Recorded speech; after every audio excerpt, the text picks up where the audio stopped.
If you haven't subscribed yet, now's the time. When the channel reaches 1,000 subscribers, I'll share a surprise story I've prepared especially for you.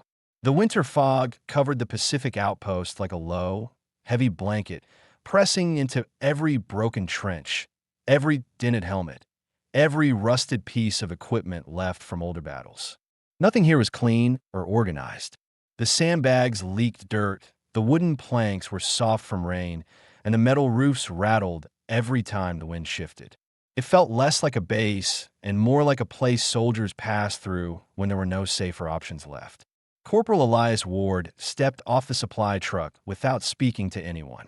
32 years old, tall, with a tired posture he no longer tried to hide, he carried the quiet heaviness of a man who had failed something important.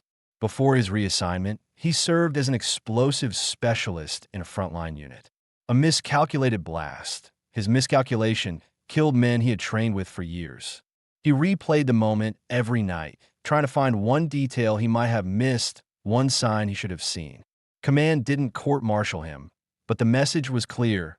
He wasn't trusted anymore. This outpost was the consequence. A quiet corner of the war, far from the main fighting, but close enough to danger that mistakes still meant death. Elias carried 2 bags, one with tools and explosives parts, one with everything else he owned. He spoke only when the sergeant in charge asked him to sign the arrival sheet. His voice was low, flat, the kind that came from a man trying not to draw attention. Inside the small aid station, Nora Ishikawa was cleaning a metal tray. 28 years old, slight in frame, but steady in her movements. She had the expression of someone who had been forced to learn independence earlier than most. She was half Japanese, half American, born in California to a fisherman father and a seamstress mother. When the war began, her heritage made her target. Some units hesitated to accept her. Others treated her like a liability. She ended up here because the hospital unit she worked with retreated so quickly they left half their equipment, and her, behind. The commanding officer at this outpost didn't have the luxury of choosing who stayed. He needed a medic. She stayed. When Elias entered the aid station for a mandatory check-in, Nora didn't smile or offer small talk. She simply motioned for him to sit and began checking the shallow cut across his palm, caused by a broken crate latch during transport. Deep? Elias asked, keeping his tone quiet. No, she answered. Clean cut. Easy to close. She stitched the wound quickly, her hands controlled and practiced. Elias watched her movements, noting how she didn't hesitate. Most people hesitated around him, waiting to see if he would make another catastrophic mistake. She didn't know who he was, or she didn't care. Both possibilities were strangely calming. Nora, on the other hand, felt the tension in the room the moment he walked in. Not from fear of him, but from the way the other soldiers outside reacted to him. She caught the small looks, the whispered background conversations. She had lived with that kind of scrutiny all her life, so she recognized it easily. She didn't ask him about it. She didn't want anyone prying into her past either. When she finished bandaging his palm, she said, "You should be careful with that hand. You use tools, yes." Elias nodded. Explosives technician. Nora paused for half a second, a small hesitation, almost unnoticeable. We don't get many of those here. Probably won't need one, Elias muttered, more as a hope than a statement. But they both knew why he was wrong. Outside, the fog was thick enough to hide shapes until they were almost at arm's length. The watchman on the perimeter kept reporting faint sounds, boots on stone, distant voices, the shifting of gear, but nothing clear enough to confirm. Word had spread that a Japanese patrol was moving somewhere through the hills. No one knew how close or how large. Elias set up his bunk in the far corner of the barracks, away from the stove and away from conversation. He listened to the nervous chatter of men who had been stationed here too long. They were understaffed, low on ammunition, and running on habit more than discipline. The commanding officer's main mission was simple: hold the outpost long enough to delay enemy movement toward the northern supply route. It wasn't glorious. It wasn't strategic brilliance. It was endurance. Elias' real mission was not so clear. Officially, he was here to assist with fortifications, maintain defensive traps, and inspect ordnance. Unofficially, he suspected they wanted him somewhere small, somewhere quiet, where no major operation could be ruined by his judgment. Nora's mission was also straightforward: keep the outpost functional by keeping its soldiers alive. She had no illusions about it. She knew the supply line was unstable and casualties here got attention only when numbers grew large. She worked with whatever she had: 3 bottles of morphine, a pile of bandages, and a dinner tray of surgical tools. As evening settled in, distant artillery vibrated through the ground. The men paused mid-conversation. Elias looked up. Nora, who had stepped outside the clinic for fresh air, turned her head toward the sound. Neither spoke, but both had the same thought: the enemy is getting closer. Elias walked the perimeter alone, checking the trench lines and abandoned bunkers. He looked at every entry point with the eyes of a man who had made one tragic mistake and refused to make another. He didn't trust the layout. Too many blind turns. Too few fallback points. At the edge of the trench line, he found a rusted grenade trap, old, half-buried, and written off by previous units. It looked broken. It looked dangerous. It looked like the kind of thing soldiers laughed at before they tossed it aside. He crouched and studied it for several minutes, ignoring the cold mud soaking into his knees. The device was crude but salvageable. Someone had improvised it years ago, then abandoned it. Elias began checking each wire, fuse, pin, and hinge with a slow, deliberate focus that pushed aside the noise of his past failures. From the top of the trench, Nora approached quietly. She held a box of medical scraps and paused when she saw him working. "Is it usable?" she asked. "Maybe," Elias answered without looking up. "If I reinforce it. Do you need light?" "Please." She lowered a lantern beside him. They didn't speak again for several minutes. Her presence didn't distract him, it steadied him. And while Nora maintained a calm face, she felt something unfamiliar: trust. Not in his rank or reputation, but in the way his hands moved, controlled, careful, committed. As the night deepened, the fog thickened, and the cold sharpened, Elias tightened the last wire on the trap. Nora watched as he checked the final connection twice, then a third time. She understood that this wasn't just a task for him. This was a man trying to make something right. When they walked back toward the outpost buildings, neither of them spoke, but both carried a quiet awareness of each other. Elias sensed her loneliness, how she kept her guard up because of the glances she received. Nora sensed his guilt, how every step he took seemed heavy, as if dragging memories behind him. Inside the barracks, Elias lay on his bunk, listening to the strained breathing of the men around him. He stared at the ceiling and thought about the trap he had just repaired, wondering if it would hold, wondering if it would matter. Across the yard, in the clinic, Nora sorted bandages and disinfectant with slow, exhausted motions. She felt the base shift subtly with each distant explosion, and she wondered how many lives she would have to hold together with the supplies she had left. Both of them, in different ways, felt the same truth settling on their shoulders. Something was coming, and neither of them would face it alone anymore. The fog did not lift the next morning. It settled even heavier along the trenches, muting colors and softening shapes, making the entire outpost feel like a place caught between night and day.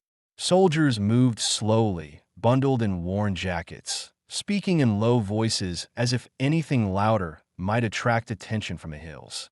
Elias stepped out of the barracks with the same cautious focus as the night before, but with a clearer sense of purpose. He knew the Japanese patrol was not a rumor. The distant sounds of movement during the night were too controlled, too rhythmic. Someone was out there.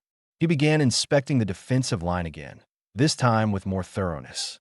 He checked the sandbags, the angles of the trenches, and the tripwire routes he had mapped out. He also confirmed that the rusted grenade trap he repaired was stable. He tugged gently at the wire, tested the tension, and ran through the sequence of triggers in his mind. It wasn't perfect, but it was far more reliable than most of the makeshift defenses scattered around the outpost. While working, Elias kept replaying a question that bothered him after Chapter 1. Why had Nora's unit abandoned her so suddenly? Soldiers didn't usually leave a medic behind unless the retreat was chaos. And if the Japanese patrol was close enough to force that retreat, it meant the danger was nearer than the commanding officer believed. Elias made a mental note to ask her, not to interrogate her, but to understand the real threat level. Inside the aid station, Nora restocked bandages and checked the limited medical supplies left. She worked with quiet precision, but she kept glancing out the small window, as if expecting shapes to appear in the fog at any moment. After being left behind once, she had learned to trust her instincts more than official reports. She could sense tension in the air, an edge in the soldiers' movements, a stiffness in the officers' voices. Men were sharpening bayonets, reinforcing machine gun nests, and speaking about the patrol more openly. Nora stepped outside with an empty crate and almost collided with Elias as he finished marking another safe route around the trap. "Sorry," she said quietly. Despite her calm expression, Elias noticed the strain in her eyes. "You sleep?" he asked. "Maybe an hour." "That bad?" Nora exhaled, then set the crate down. "My unit didn't withdraw slowly. They ran. We had warnings that a large patrol was sweeping the area, but the officers thought they were far. They weren't." She hesitated. The retreat was panicked. They took the wounded who could walk. The rest were left for whoever got here first. Elias listened without interrupting. The information filled in a gap that the men in the outpost had been guessing about for days. The enemy was not merely patrolling. They were pushing forward deliberately, testing weak points. "What about you?" Nora asked. "Why send an explosives specialist to a place that barely has enough ammunition to defend itself?" Elias didn't expect the question. He had prepared himself for suspicion, not curiosity. "Command thinks I need to step back from the front for a while. I made a mistake on my last assignment. People died. They wanted somewhere quiet to place me." Nora nodded slowly, processing his answer without judgment. "Quiet doesn't mean safe." "I know." Their conversation was cut short by the sharp, metallic crack of a distant rifle shot. Both turned their heads instantly. The men on the perimeter stiffened, aiming toward the ridge. The fog made it impossible to see anything, but the sound was too close to ignore. The commanding officer ordered everyone to readiness. Machine gunners set their weapons into position, ammunition belts draped over their shoulders. The radio operator called for updates from nearby units, but received only static. Elias and Nora moved together toward the aid station, both acting on instinct. She prepared for casualties. He prepared for a fight. Inside the clinic, she laid blankets on the floor, arranged her tools, and filled a tin basin with boiled water. Elias helped her move a heavy supply crate against the wall to make space. It was new for him, working beside someone without tension, without the fear of disappointing or hurting someone again. As he handed her a stack of bandages, he asked, "Back when your unit retreated, did you see how many were coming?" "I saw enough to know it wasn't just a small patrol," she replied. "Maybe 15, 20. They moved like they knew exactly where they were going." Elias felt the weight of her words. If that many soldiers were searching the hills, they would eventually find this outpost. And the trap he repaired, while effective, was only one line of defense. He stepped outside again to check the perimeter, and Nora followed him halfway, stopping at the clinic door. She watched him move with purpose, and for the first time since arriving, she felt safer seeing someone take the threat seriously. Elias walked along the trench, his boots leaving deep prints in the cold mud. He measured distances between posts, calculated angles of fire, and mentally rehearsed how the outpost would respond if the enemy appeared suddenly through the fog. He thought about the men here, tired, under-equipped, unsettled by rumors, and about Nora, who had already lived through being abandoned once. He didn't intend to repeat his past. Not here. Not again. As the morning dragged into afternoon, the fog thinned just enough to reveal faint shadows moving along the ridge, too distant to confirm, too purposeful to ignore. Word spread quickly. The enemy was testing proximity. Elias returned to the outpost center where soldiers gathered around the officer for a quick briefing. "Stay alert," the officer said. "They're close, and they're watching us. No unnecessary movements." Conserve ammunition. Ward, check the rest of the explosives and fallback routes. Nurse Ishikawa, prepare for possible casualties. Elias nodded once. Nora nodded as well. Even though neither had asked for this assignment, they both felt the weight of responsibility settle on their shoulders. When dusk arrived, the fog rolled back in, thicker than before. The outpost lights flickered weakly, fighting to cut through the gray veil. The men took their positions. The night air held the kind of stillness that comes before something breaks.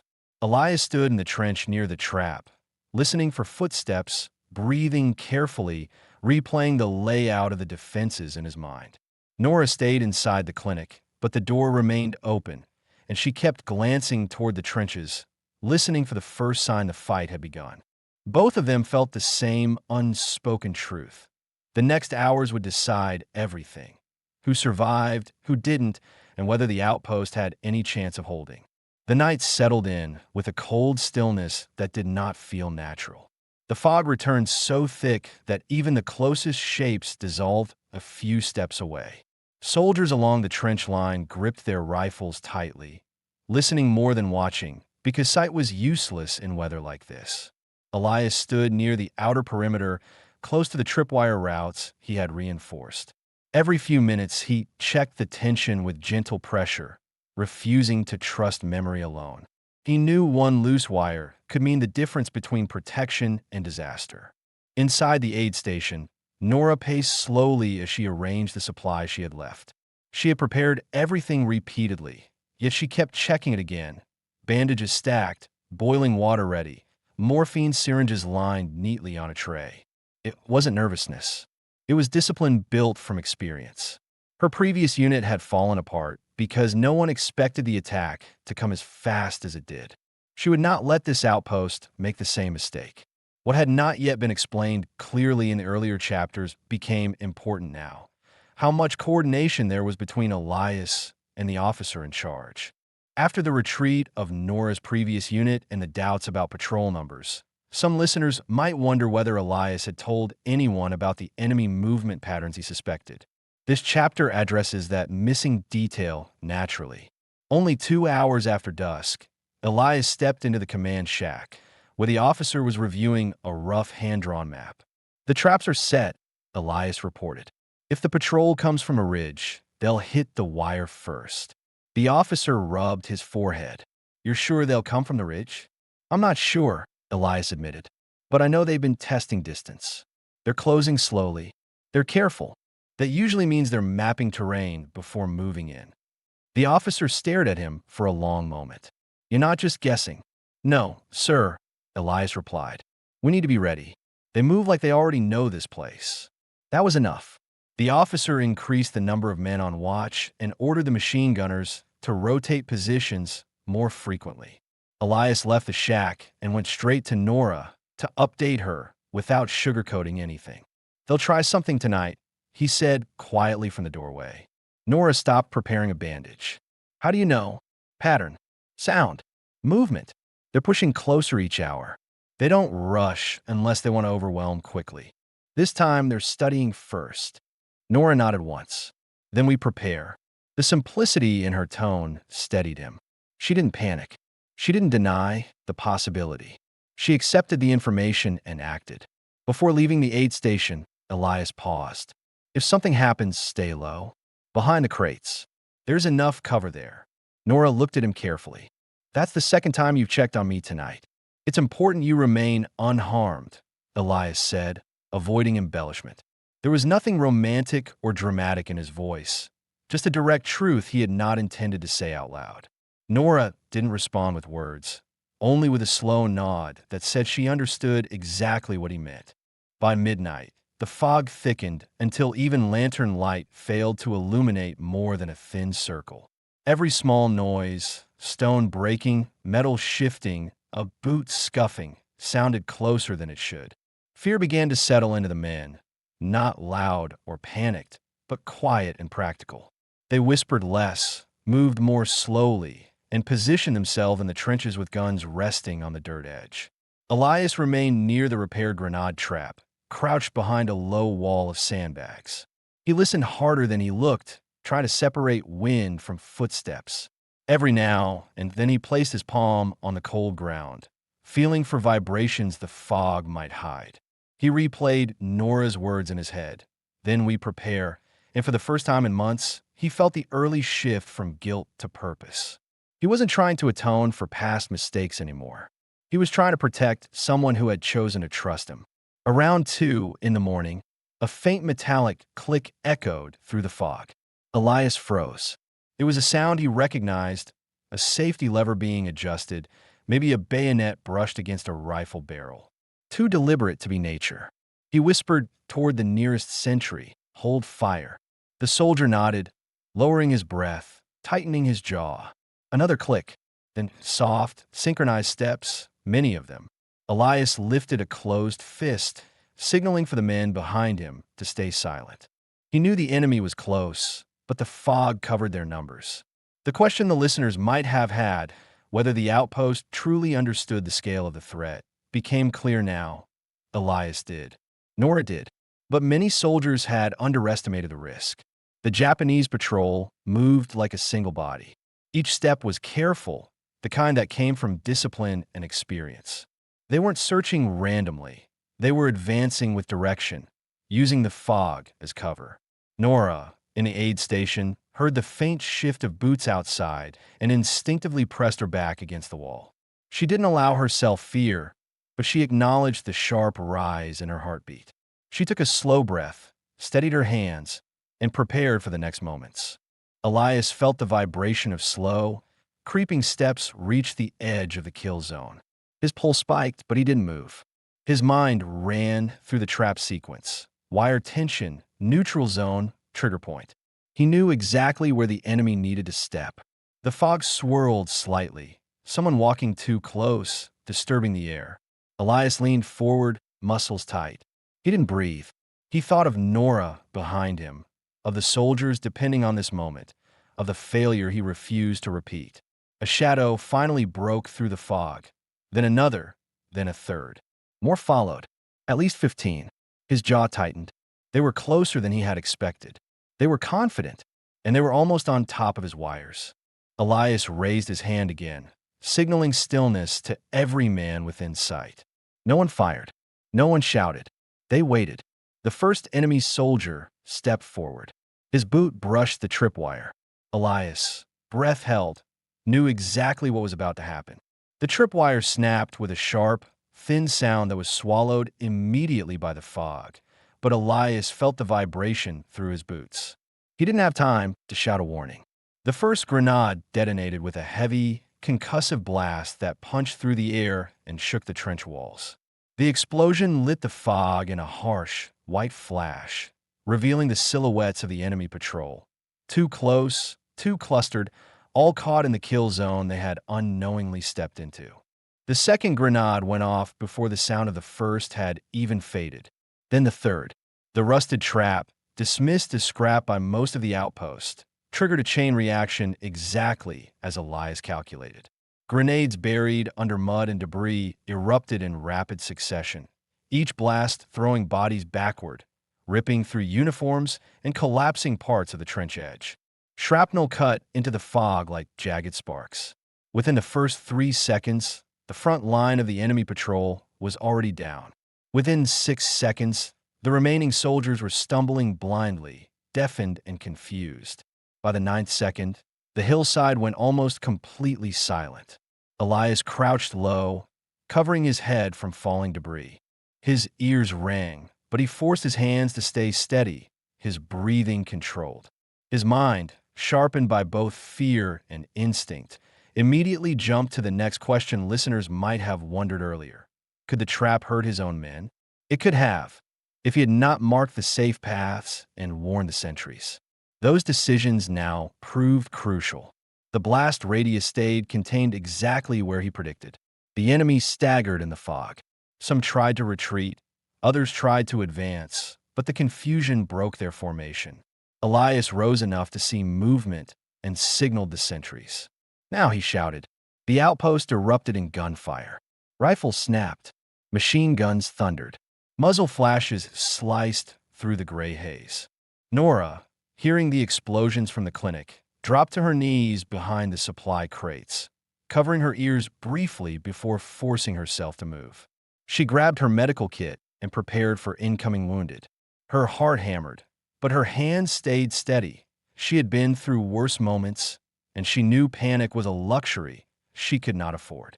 Two soldiers stumbled into the clinic doorway, one dragging the other. "Medic, he's hit." Blood soaked the younger man's jacket. Nora grabbed both by the arms and hauled them behind cover. "Stay down," she ordered. "Don't move unless I tell you." She applied pressure to the wound, listening to the distant gunfire and the echo of the blast that had started it all. She knew instantly that the scale of destruction must have been enormous. Back in the trenches, Elias moved with purpose, firing short, controlled bursts. He saw shapes stumbling in the fog. Enemy soldiers trying to regroup, but the trap had disoriented them enough that their counterattack collapsed before it could form. He tracked one silhouette, but lowered his rifle when he recognized a stumbling American instead. He grabbed the man by the collar, pulled him behind a sandbag wall, and pointed toward the aid station. "Go. Nurse Ishikawa is ready. Move." The soldier nodded, dazed but alive, and crawled away. Elias returned to the trench edge. What he saw next answered another question listeners might have wondered. Did the trap kill all 17, or were there survivors fighting back? There were survivors, 3 of them, trying to crawl up the slope.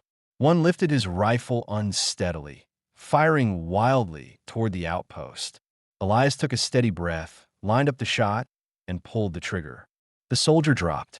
Fog rolled over the scene again, masking the battlefield, but the gunfire gradually faded. The outpost's men advanced a few feet to confirm the area was secure. Elias followed, boots crunching through broken debris, mud, and shrapnel. He counted the bodies silently. 17 enemy soldiers, just as scouts had feared. He exhaled in a slow, controlled breath, the tension draining from his shoulders. He had prevented another disaster. He had not miscalculated this time. But before relief settled in fully, he heard a shout from behind. "Corporal Ward, over here." A soldier waved him toward the collapsed section of trench, where an American rifleman lay pinned under a fallen beam. Elias dropped to his knees and checked the young man's pulse, alive but fading fast. His leg was crushed, blood pooling beneath him. Without hesitating, Elias lifted one end of the beam with all the strength he had left. A second soldier slid the wounded man free.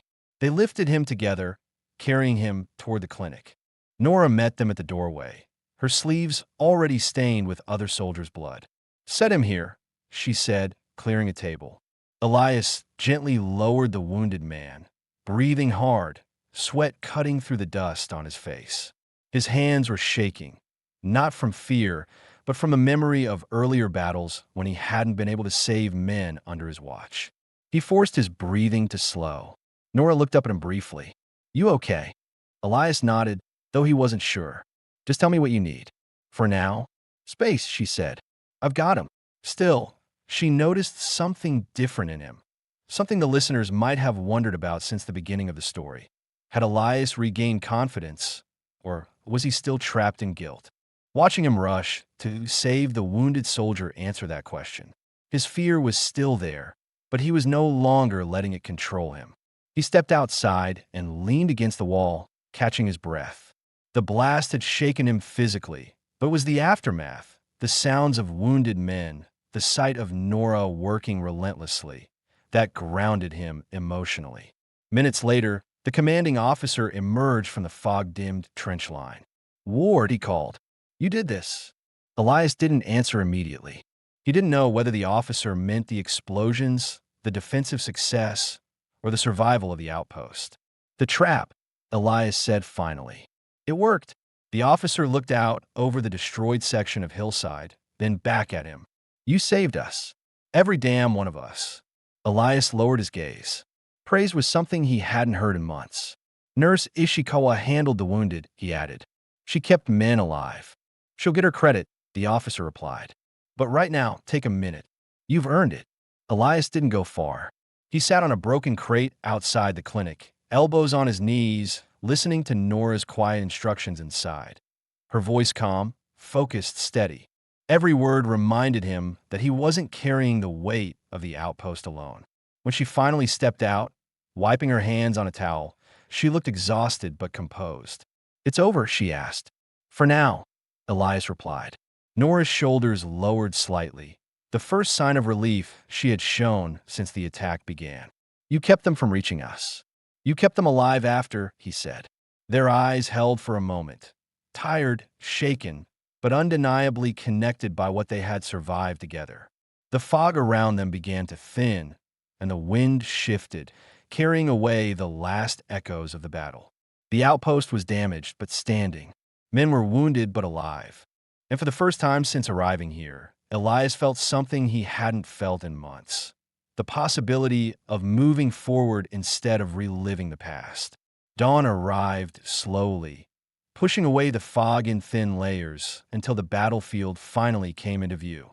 The outpost looked battered, trenches torn open, sandbags shredded, splintered wood scattered across the hillside, but it was intact. The survivors moved with a quiet purpose, stepping carefully through the remnants of the night's violence. No one celebrated. They simply worked, relieved to still be breathing. Elias stood near the edge of the destroyed trench, surveying the aftermath with a tired but steady gaze.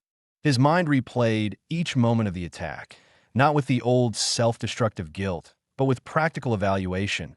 What had worked, what he could refine, what needed reinforcing if another patrol came. For the first time since his failed mission months ago, he looked at the wreckage of a battlefield without feeling a crushing weight on his chest. He had made the right calculations. He had kept people alive, and that allowed something new, something quietly hopeful, to settle inside him. The commanding officer approached, boots crunching through dried mud. "Ward," he said, nodding toward the destroyed kill zone. "We filed a report. Command wants you debriefed immediately. A transport is coming by midday." Elias kept his eyes on the hillside. "You think they'll send me back to the front?" "They'll send you where you're needed," the officer replied. "Your work last night changed your record. That's the truth." This immediately addressed a question listeners might wonder. Would Elias' success erase his previous failure? Not completely, but it restored his standing enough for him to move forward instead of being buried in punishment. Nora stepped out of the aid station just as the officer walked away. She looked pale from exhaustion, dark circles under her eyes, but her movements were still firm. She had treated 5 injured men through the night, losing none. She carried that quiet victory with her, even if she didn't show it outwardly. Elias walked toward her, stopping a respectful distance away. "You all right?" he asked. She nodded once. "A little tired, but everyone made it through. That's what matters." For a moment, they stood in silence, letting the quiet morning settle around them. The outpost felt different now, less tense, less suffocating. The enemy had been pushed back, and the next patrol would think twice before approaching again. Elias broke the silence. "Command's sending transport. They want me for debriefing. Probably reassignment." Nora didn't react visibly, but something in her expression tightened. "Do you know where?" "No, but it won't be here." She understood the implication. The war wouldn't let either of them stay in one place for long. Inside the aid station, Nora began packing her supplies into a canvas bag. Elias stepped inside to help, moving quietly around her. After a few minutes, she finally spoke the question readers might have sensed building since the beginning. What happens to them after the danger passes? "Where will you go after debriefing?" she asked, still folding bandages. "Wherever they send me," Elias replied honestly. "But I'll ask for somewhere stable, somewhere that needs an explosives instructor. I think I've had my fill of frontline mistakes." Nora looked at him then, meeting his eyes directly. "That sounds better than going back into chaos." "It does." She hesitated, then spoke what she hadn't dared to earlier. "And me? Do you think they'll keep me here?" "No," Elias said immediately. "After what you did last night, they're not going to leave you in an undersupplied outpost. You'll get reassigned to a larger medical unit." Nora lowered her gaze, absorbing the truth. She had wanted to hear that, yet the knowledge came with a quiet ache. She had finally found a place where someone saw her for more than her heritage. Someone who didn't look at her like a burden. Elias read her silence. Their medical units are safer, he said gently. Better equipment, better support. I know, she answered softly. But safer doesn't mean easier. Before either of them could say more, the rumble of an approaching engine echoed down the hill. A transport truck appeared through the thinning fog, moving slowly along the rough path. The officer called out, "Ward, Ishikawa, gather your things." Nora slung the canvas bag over her shoulder. Elias picked up his two duffel bags, lighter now, worn from travel. They walked side by side toward the truck. Soldiers lined the trench and saluted them as they passed, not ceremonially, but respectfully. Elias nodded in return. Nora gave them a tired but sincere glance. For the first time, no one looked at her with suspicion. As they climbed onto the back of the truck, they sat closer than necessary, neither commenting on it. The engine roared to life, and the vehicle lurched forward, heading away from the battered outpost. Nora exhaled deeply, letting her shoulders finally relax. She glanced at Elias. "So what now?" Elias looked ahead at the road unfolding in front of them.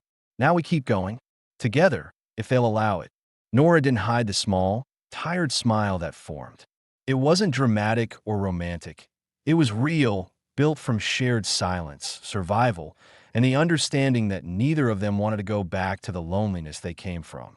The outpost faded behind them until it was nothing more than a distant collection of broken shapes.